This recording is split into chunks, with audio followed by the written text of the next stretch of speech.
Le livre de Tobit, chapitre 1.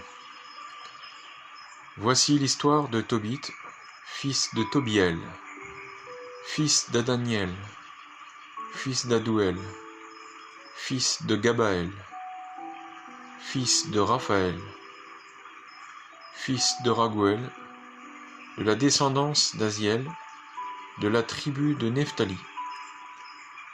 À l'époque de Salmanasar, roi des Assyriens, Tobit fut déporté de Tisbé.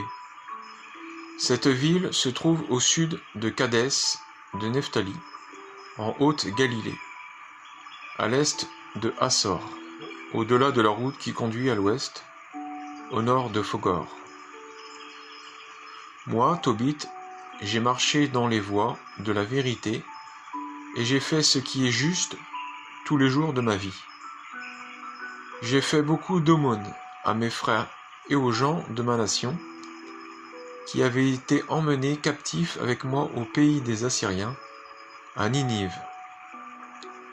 Quand j'étais jeune, je vivais dans mon pays, la terre d'Israël. Toute la tribu de mon ancêtre Nephtali s'était séparée de la maison de David et de Jérusalem. Et pourtant, cette ville avait été choisie parmi tout Israël comme lieu de sacrifice pour toutes les tribus d'Israël. C'est là qu'avait été consacré le temple où Dieu réside, temple bâti pour toutes les générations à venir. Tous mes frères ainsi que la maison de mon ancêtre Nephtali offraient des sacrifices sur tous les monts de Galilée, en l'honneur du veau que le roi d'Israël Jéroboam avait érigé à Dan.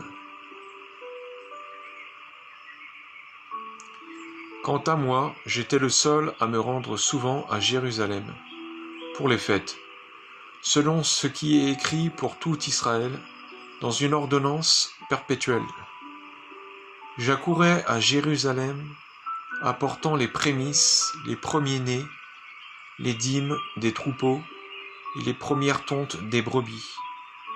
Je les donnais aux prêtres, fils d'Aaron, pour le service de l'autel, et je donnais la dîme du froment, du vin, de l'huile, des grenades, des figues et des autres fruits aux fils de Lévi, qui officiaient à Jérusalem. J'acquittais la deuxième dîme en argent, sauf les années sabbatiques, et j'allais dépenser cette somme à Jérusalem chaque année. La troisième dîme, je la donnais aux orphelins, aux veuves et aux immigrés qui résidaient chez les fils d'Israël. Je la leur apportais tous les 3 ans et nous la mangions. Je suivais en cela l'ordonnance faite à ce sujet dans la loi de Moïse et les commandements qu'avait donnés Déborah, la mère de mon père, car ce dernier était mort, me laissant orphelin. Quand je fus arrivé à l'âge adulte, je pris femme, dans la lignée de nos pères, et d'elle, j'ai eu un fils, que j'appelais Tobit. Déporté chez les Assyriens, j'arrivai à Ninive. Tous mes frères et les gens de ma race mangeaient la même nourriture que les païens. Mais moi, je me gardais de manger une telle nourriture, puisque je me souvenais de mon Dieu de toute mon âme. Le Très-Haut m'accorda grâce et beauté aux yeux de Salmanasar, et j'achetai pour le roi tout ce dont il avait besoin.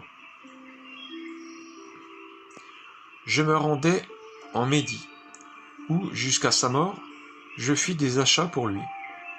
Et dans ce pays de Médie, je confiai à Gabaël, frère de Gabri, des bourses qui contenaient 10 talents d'argent.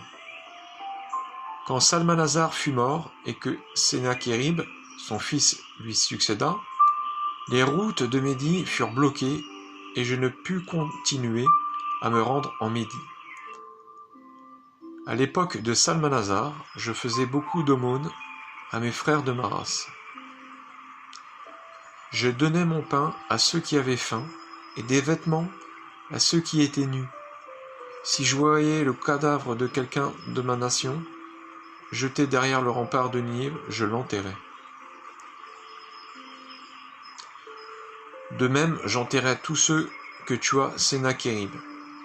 Il faut savoir que lorsqu'il revint en fuite de Judée, au jour du jugement que lui infligea le roi du ciel, pour les blasphèmes qu'il avait proférés, Sennachérib tua, dans sa fureur, de nombreux fils d'Israël.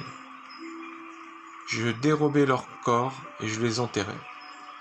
Sennachérib les chercha et ne les trouva pas. Mais un des habitants de Ninive alla dire au roi que c'était moi qui les enterrais, et je me cachais. Quand j'appris que le roi était renseigné à mon sujet, et que j'étais recherché pour être mis à mort, je pris peur et je m'enfuis furtivement. Tous mes biens furent saisis. Il ne me resta rien qui ne fût confisqué au profit du trésor royal, sauf ma femme Anna et mon fils Tobie.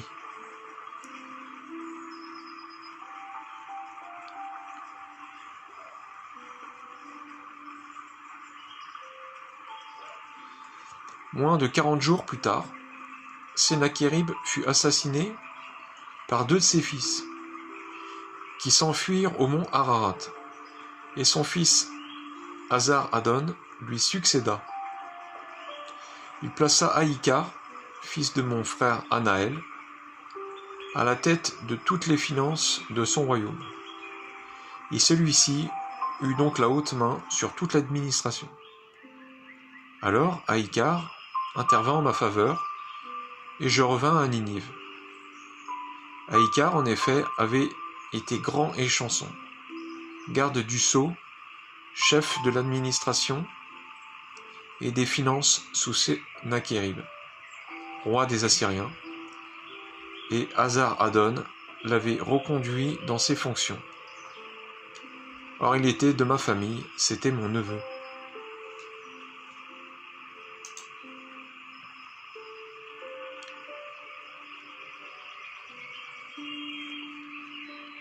C'est ainsi que sous le règne d'Azar-Adon, je revins chez moi, et ma femme Anna me fut rendue, ainsi que mon fils Tobie. Lors de notre fête de la Pentecôte, qui est la sainte fête des semaines, on me prépara un bon repas, et je m'étendis pour le prendre. On plaça devant moi une table, et on me servit quantité de petits plats. Alors je dis à mon fils Tobie, « Va, mon enfant, essaie de trouver parmi nos frères déportés à Ninive un pauvre qui se souvienne de Dieu de tout son cœur. Amène-le pour qu'il partage mon repas. Moi, mon enfant, j'attendrai que tu sois de retour. » Tobie partit chercher un pauvre parmi nos frères. À son retour, il dit, « Père, qu'y a-t-il, mon enfant ? » « Père, quelqu'un de notre nation a été assassiné. Il a été jeté sur la place publique, il vient d'y être étranglé. » Laissant là mon repas, avant même d'y avoir touché, je me précipitais, j'enlevais de la place le cadavre que je déposais dans une dépendance, en attendant le coucher du sommeil pour l'enterrer. À mon retour, je pris un bain, et je mangeais mon pain dans le deuil. En me rappelant la parole que le prophète Amos avait dit sur Bethel, « Vos fêtes se changeront en deuil, et tous vos chants en lamentation. »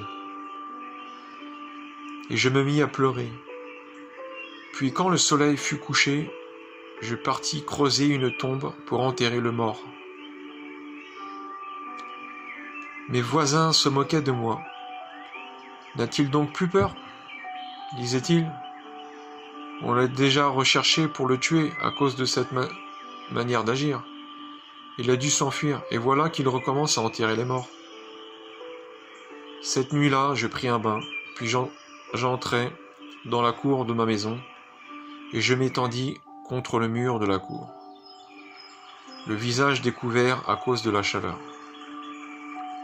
Je ne m'aperçus pas qu'il y avait des moineaux dans le mur, au-dessus de moi, et leur fiente me tomba toute chaude dans les yeux et provoqua des leucomes. Je me rendis chez les médecins pour être soigné, mais plus ils m'appliquaient leur baume, plus ce voile blanchâtre m'empêchait de voir, et je finis par devenir complètement aveugle. Je restai privé de la vue durant 4 ans. Tous mes frères s'apitoyaient sur mon sort, et Aïkar pourvu à mes besoins pendant 2 ans, jusqu'à son départ pour l'Élimaïde. Pendant ce temps-là, ma femme Anna, pour gagner sa vie, exécutait des travaux d'ouvrière qu'elle livrait à ses patrons, et ceux-ci lui réglaient son salaire. Or, le 7 du mois de Distos, elle acheva une pièce de tissu et l'envoya à ses patrons. Ils lui réglèrent tout ce qu'il lui devait, et, pour un repas de fête, ils lui offrirent un chevreau pris à sa mère.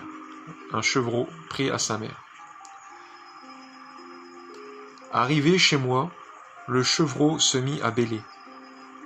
J'appelai ma femme et lui dis : « D'où vient ce chevreau ? N'aurait-il pas été volé ? Rends-le à ses propriétaires, car nous ne sommes pas autorisés à manger quoi que ce soit de volé. » Elle me dit : « Mais c'est un cadeau qu'on m'a donné, en plus de mon salaire. » Je refusai de la croire. Je lui dis de rendre l'animal à ses propriétaires. Et je me fâchai contre ma femme à cause de cela. Alors elle me répliqua : « Qu'en est-il donc de tes aumônes ?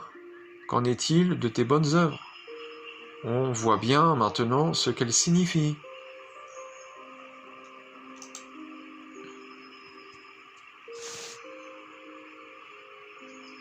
Chapitre 3. La mort dans l'âme. Je gémissais et je pleurais. Puis, au milieu de mes gémissements, je commençai à prier. « Tu es juste, Seigneur. Toutes tes œuvres sont justes. Tous tes chemins, miséricorde et vérité. C'est toi qui juges le monde. Et maintenant, Seigneur, souviens-toi de moi et regarde. Ne me punis pas pour mes péchés, mes égarements, ni pour ceux de mes pères qui ont péché devant toi et refusé d'entendre tes commandements. Tu nous as livrés au pillage, à la déportation et à la mort, pour être la fable à riser, le sarcasme de toutes les nations où tu nous as disséminés. Et maintenant encore, ils sont vrais les nombreux jugements que tu portes contre moi, pour mes péchés et ceux de mes pères. Car nous n'avons pas pratiqué tes commandements, ni marché dans la vérité devant toi. Et maintenant, agis avec moi comme il te plaira. Ordonne que mon souffle me soit repris, pour que je disparaisse de la face de la terre, et devienne moi-même terre. Pour moi, mieux vaut mourir que vivre, car j'ai entendu des insultes mensongères, et je suis accablé de tristesse. Seigneur, ordonne que je sois délivré de cette adversité. Laisse-moi partir au séjour éternel, et ne détourne pas de moi ta face, Seigneur, car pour moi, mieux vaut mourir que connaître tant d'adversités à longueur de vie. Ainsi, je n'aurai plus à entendre de telles insultes. Or, ce jour-là, Sarah, la fille de Raguel, l'Ecbatane, en Médie, se fit, elle aussi, insultée par une jeune servante de son père.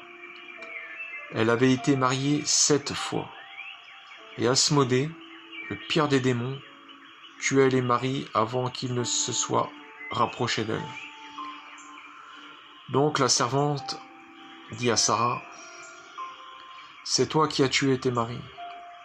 En voilà déjà 7 à qui tu as été donné en mariage, et d'aucun d'entre eux tu n'as porté le nom. Pourquoi nous fouetter sous prétexte que tes maris sont morts? Va les rejoindre. Puissions-nous ne jamais voir de toi un fils ni une fille. » Ce jour-là, Sarah, la mort dans l'âme, se mit à pleurer. Et elle monta dans la chambre haute de la maison de son père, avec l'intention de se pendre. Mais à la réflexion, elle se dit, « Eh bien non, on irait insulter mon père, et lui dire, tu n'avais qu'une fille très aimée, et elle s'est pendue à cause de ses malheurs. Je ferai ainsi descendre mon vieux père plein de tristesse au séjour des morts. Mieux vaut pour moi ne pas me pendre, mais supplier le Seigneur de me faire mourir, pour que je n'ai plus à entendre de telles insultes à longueur de vie. » À l'instant même, elle étendit les mains vers la fenêtre et fit cette prière. « Béni sois-tu, Dieu de miséricorde. Béni soit ton nom pour les siècles. Que toutes tes œuvres te bénissent à jamais. Et maintenant j'élève vers toi mon visage et mes yeux. Parle, que je disparaisse de la terre et n'ai plus à entendre d'insultes. Tu sais, toi, maître, que je suis indemne de toute impureté d'homme. Je n'ai pas déshonoré mon nom, ni le nom de mon père sur ma terre d'exil. Je suis la fille unique de mon père. Il n'y a pas d'autre enfant pour hériter de lui, ni de parents proches ou lointains, pour qui je devrais me garder comme épouse. J'ai déjà perdu 7 maris. À quoi bon vivre encore? Et s'il ne te semble pas bon de me tuer, Seigneur, entends au moins l'insulte qui m'est faite. » À cet instant précis, la prière de l'un et de l'autre fut portée en présence de la gloire de Dieu, où elle fut entendue.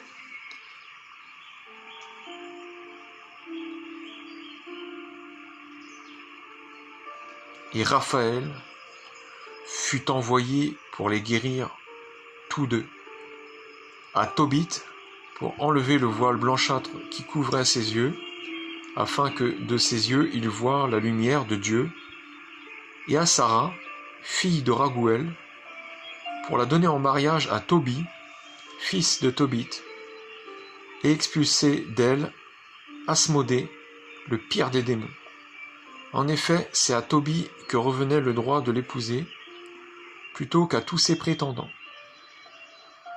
Juste à ce moment, Tobit rentrait de la cour dans sa maison, tandis que Sarah, fille de Raguël, descendait de la chambre haute.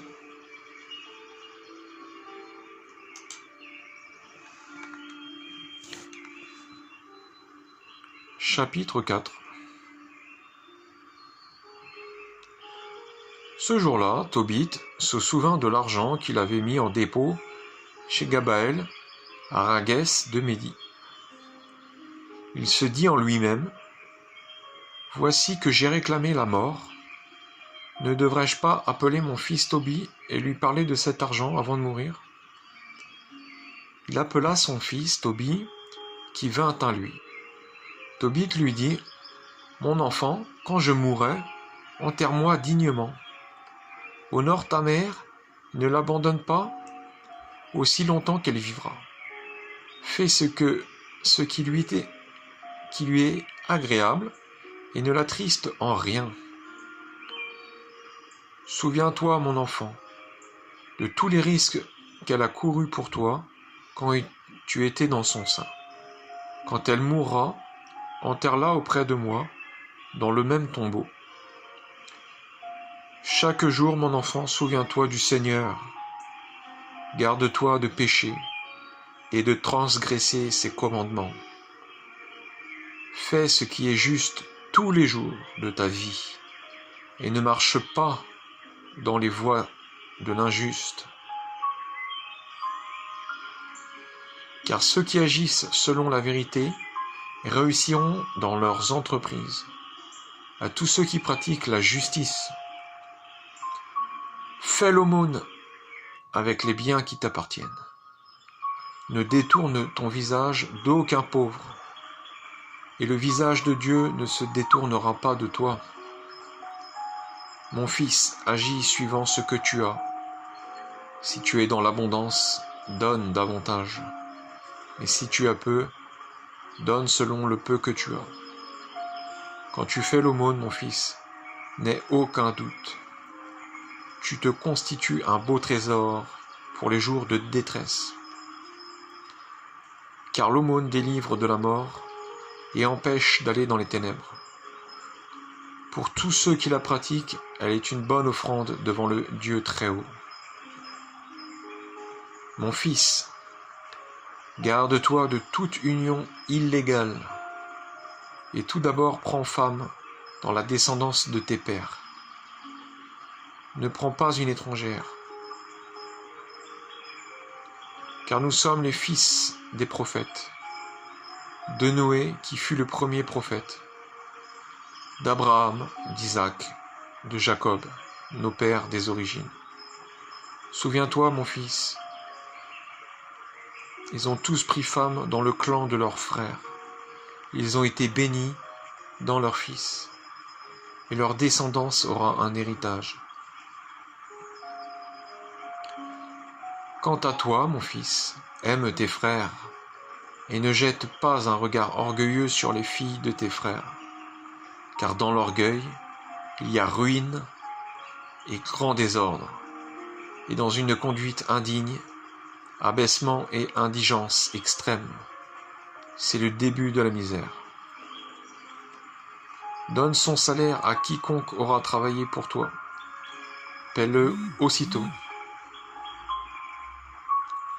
Et ne garde chez toi le salaire de personne. Ta récompense ne tardera pas si tu sers Dieu en vérité. Sois vigilant, mon fils, et fais preuve de sagesse dans toutes tes actions et toutes tes paroles.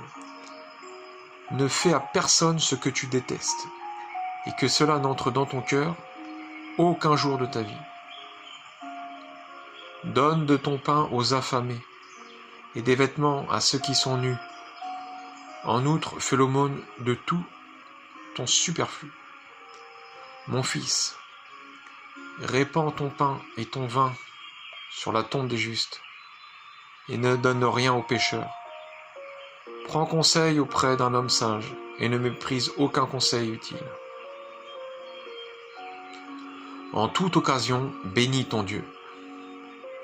Demande-lui de rendre droit tes chemins et de bien orienter tes pensées. Car les nations païennes ne pensent rien de bon.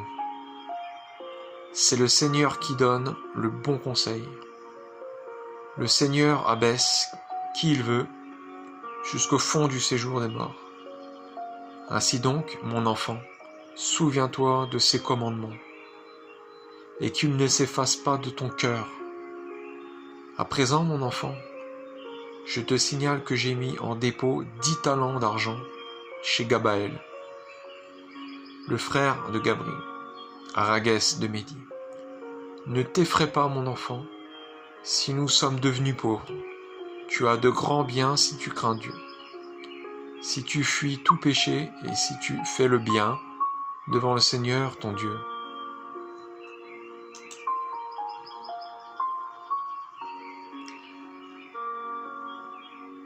Chapitre 5.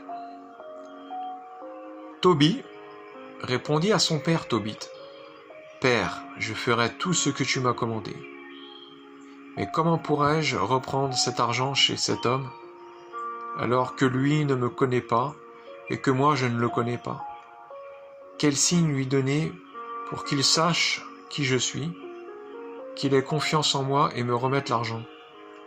De plus, je ne connais pas les routes à prendre pour aller en Médie. »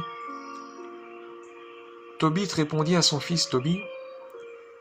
« Il a signé un reçu que je l'ai contresigné, puis je l'ai partagé en deux, pour que nous en ayons chacun une moitié, et j'en ai laissé une avec l'argent. Voilà déjà 20 ans que j'ai mis cet argent en dépôt, et maintenant, mon enfant, cherche-toi un homme de confiance pour t'accompagner, et nous lui donnerons un salaire à ton retour.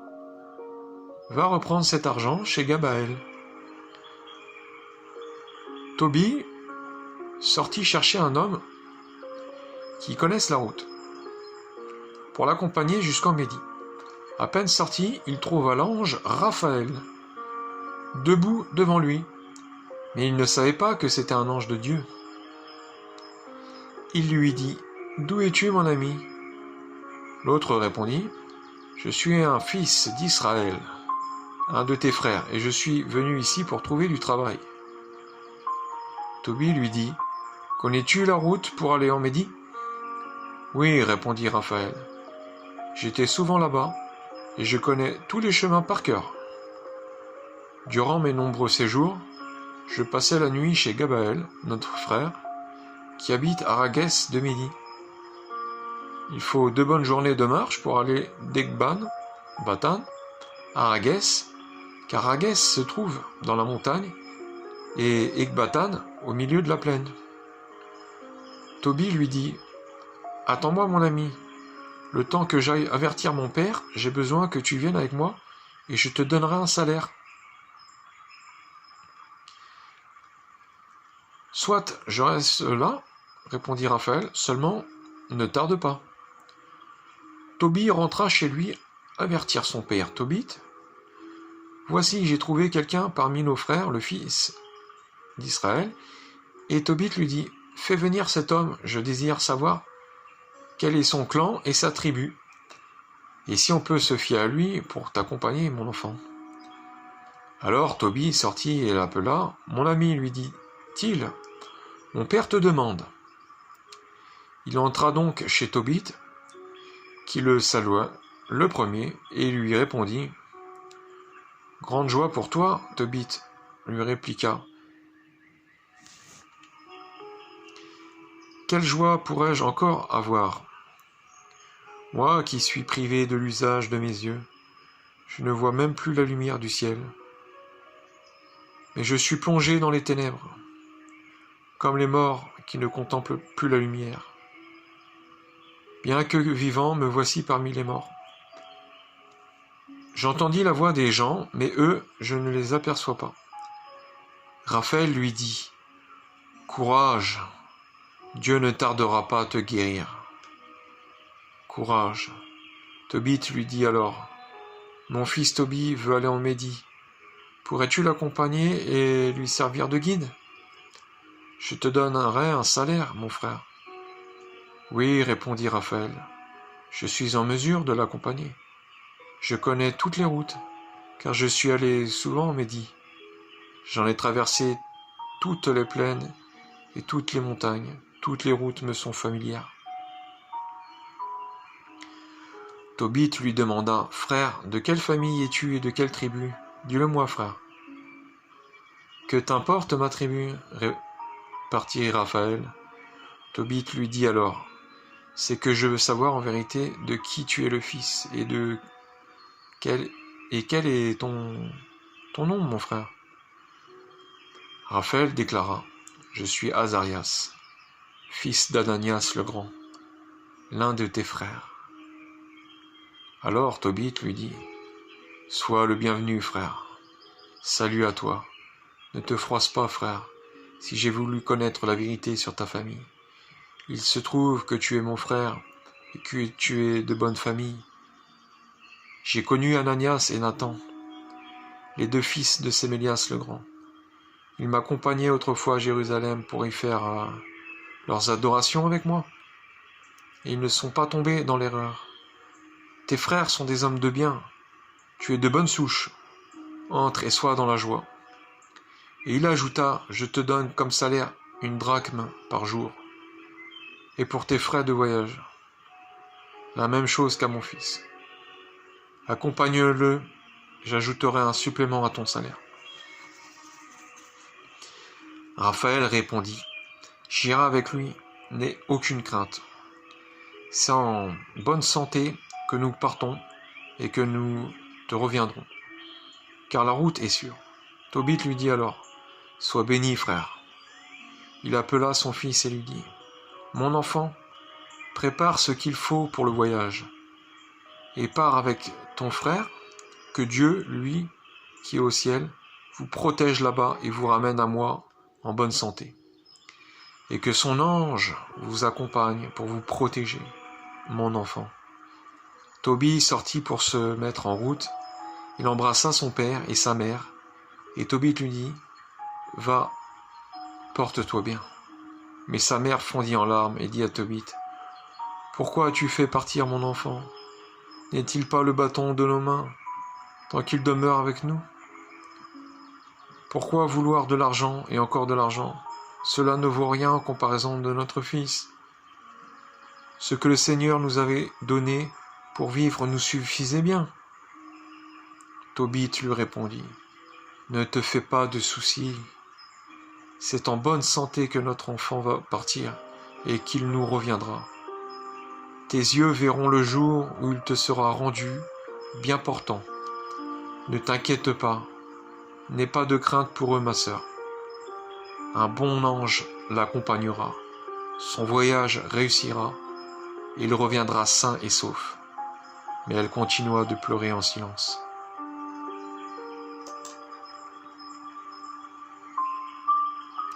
Chapitre 6. Le garçon partit, et l'ange avec lui. Le chien partit aussi avec lui, et il les accompagnait. Ils firent donc route ensemble. Survint la première nuit, et ils campèrent au bord d'un fleuve, le Tigre. Comme le garçon descendait se laver les pieds dans le Tigre, un grand poisson bondit hors de l'eau et voulut avaler son pied. Le garçon cria, et l'ange lui dit « Attrape le poisson et maîtrise-le. » Le garçon saisit le poisson et le hissa sur la berge. L'ange lui dit « Éventre le poisson, enlève-lui le fiel, le cœur et le foie. Mets-les à part pour les emporter et jette les entrailles. Car le fiel, le cœur et le foie sont des remèdes efficaces. » Le garçon éventra le poisson, recueillit le fiel, le cœur et le foie, puis il grilla une partie du poisson et la mangea. Il garda l'autre partie après l'avoir salée. Ils poursuivirent tous deux la route jusqu'aux abords de la Médie. Le garçon interrogea alors l'ange. « Azarias, mon frère, le cœur, le foie et le fiel du poisson, en quoi sont-ils un remède ?» L'ange lui répondit, « Si tu fais brûler le cœur et le foie du poisson devant un homme ou une femme attaquée par un démon ou un esprit mauvais, l'agresseur s'enfuit au loin, et ses victimes en seront délivrées pour toujours. Quant au fiel, si tu l'appliques sur les yeux d'un homme atteint de leucome, et si tu souffles dessus, les yeux seront guéris. » Quand il fut entré en Médie, et que déjà il approchait d'Ecbatane, Raphaël dit au garçon, « Tobie, mon frère. » Et celui-ci répondit, « Qu'y a-t-il » Raphaël reprit, « Nous devons loger cette nuit chez Raguel. Cet homme est ton parent, et il a une fille qui s'appelle Sarah. À part elle, il n'a ni fils ni fille. Tu es le plus proche parent de Sarah.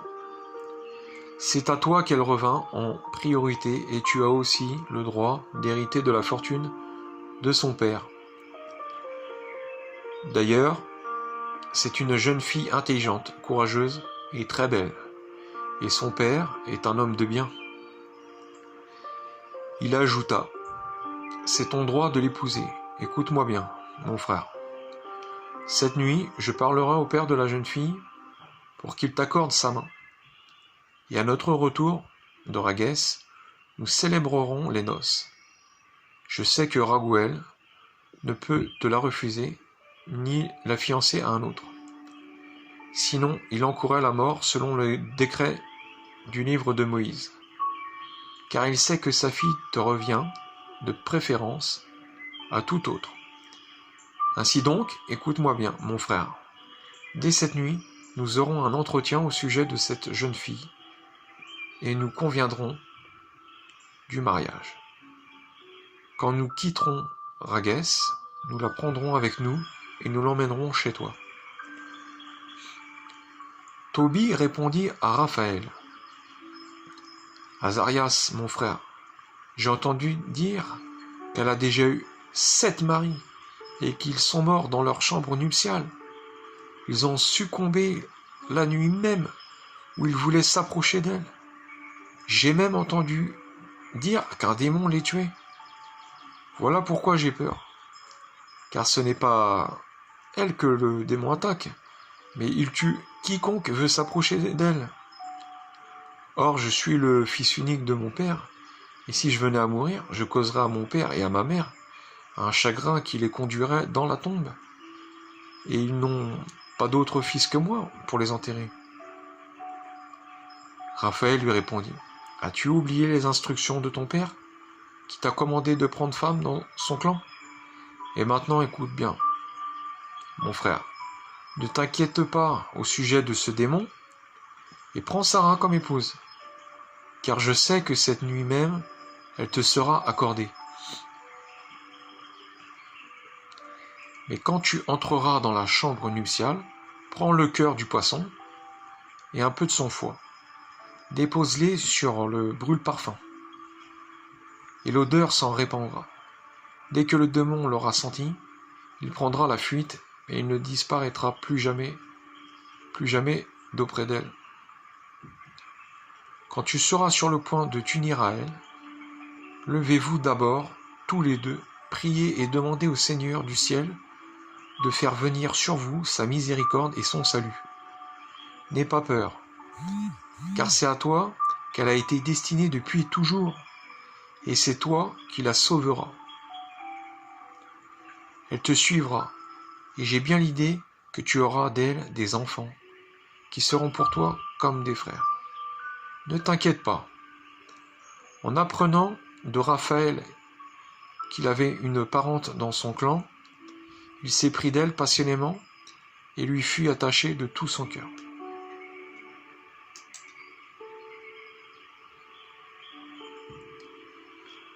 Chapitre 7. Entré à Ecbatane, Tobie dit à Raphaël.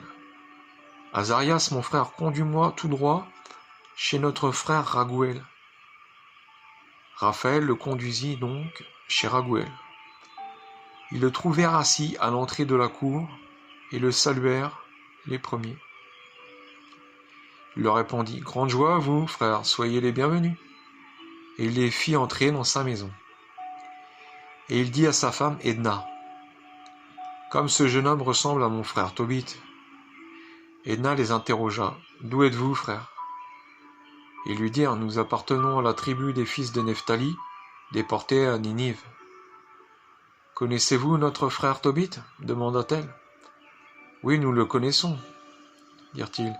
« Va-t-il bien ? » ?»« Il est vivant et en bonne santé. » Et Tobie ajouta, « C'est mon père. » Raguel se précipita pour l'embrasser et se mit à pleurer, et lui dit, « Béni sois-tu, mon enfant, tu es le fils d'un homme de bien. Quel grand malheur que soit devenu aveugle cet homme juste et généreux. » Il se jeta au cou de Tobie, son frère, et se remit à pleurer. Et sa femme Edna pleura sur Tobit. Et Sarah, leur fille, pleura elle aussi.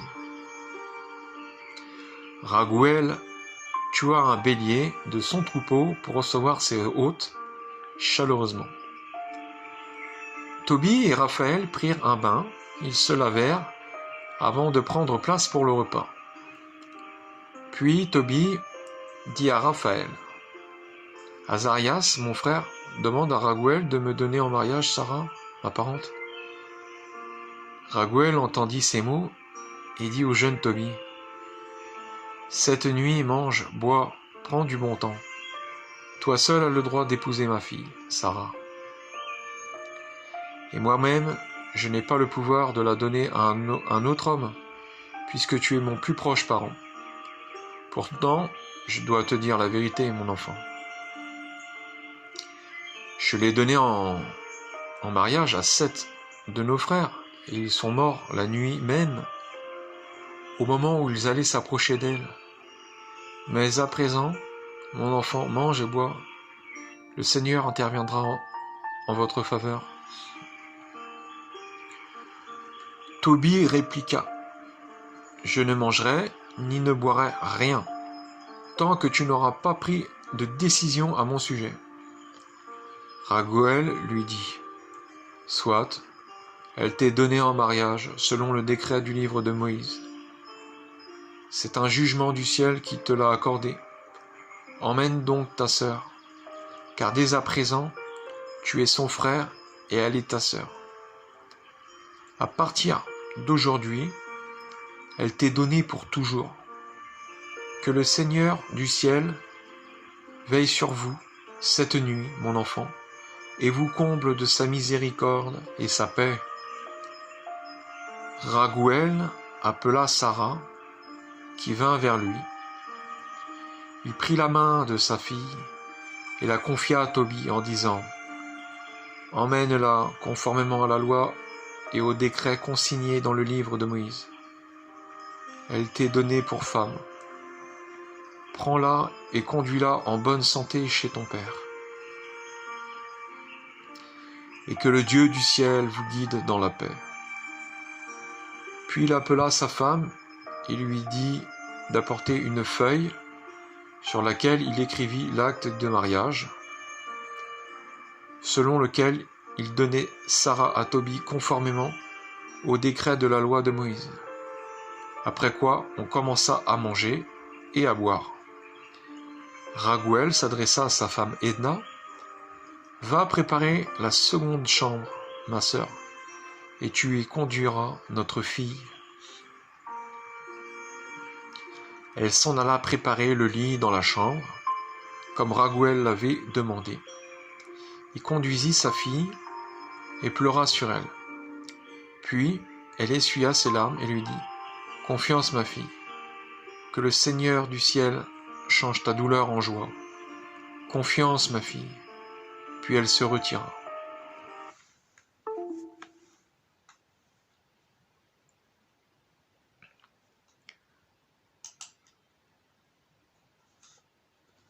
Fin de la première partie.